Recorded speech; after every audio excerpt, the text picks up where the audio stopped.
అండి, welcome to my channel. Please to subscribe my channel. So ఈరోజు మనం నెయ్యి ఎలా చేయాలో చూస్తాం.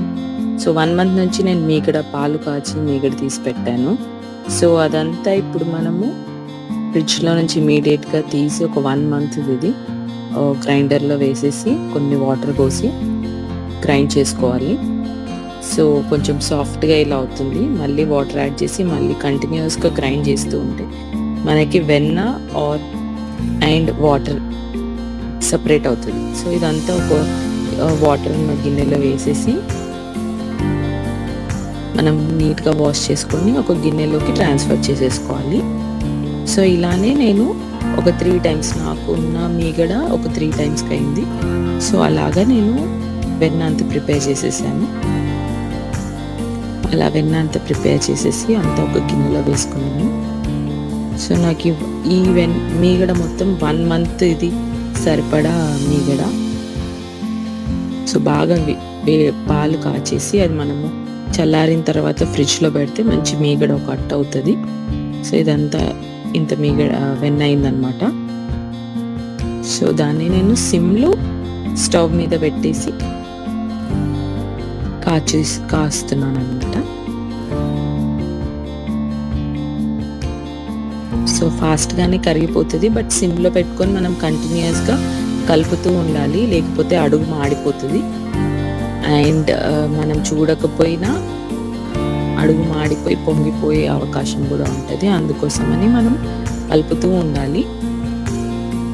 సో ఇప్పుడు వెన్న అంతా కరిగిపోయింది. సో మెల్లగా బాయిల్ అవ్వడం స్టార్ట్ అయింది.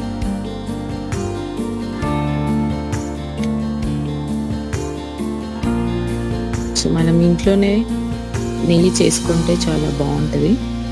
సో చూస్తున్నారు కదా, బాగా మరలడం స్టార్ట్ అయింది. ఇప్పుడు నేను దీంట్లోకి 2 తమలపాకులు వేస్తున్నాను అనమాట. మంచి అరోమా వస్తుంది అండ్ నెయ్యి ఫ్లేవర్ కూడా చాలా టేస్టీగా అవుతుంది అనమాట. సో ఇప్పుడు నేను 2 తమలపాకులు వేస్తున్నాను. అలాగే ఒక 4 to 5 లవంగాలు కూడా వేసేస్తాను.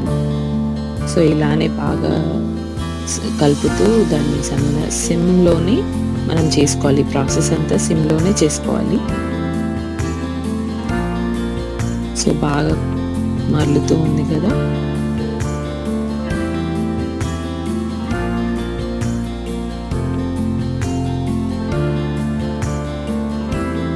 ఇప్పుడు మనం ఇదంతా బాగా మరలుతుంది. సో ఆల్మోస్ట్ అయిపోయింది మనకి నెయ్యి. సో నేను తీసి పక్కన పెట్టుకున్నాను. సో దీన్ని మనం ఇప్పుడు ఇంకొక బాటిల్లోకి ట్రాన్స్ఫర్ చేసుకున్నాము.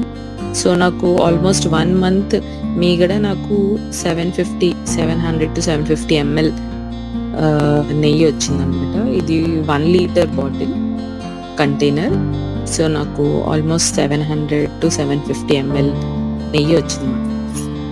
Thank you for watching my video. And మీరు ట్రై చేయండి, నెయ్యి ఇలా చాలా ఈజీగా చేయొచ్చు. సో మీకు ఎలా వచ్చిందో నాకు కంపల్సరీ కమెంట్ చేయండి. Please to subscribe my channel. Thank you.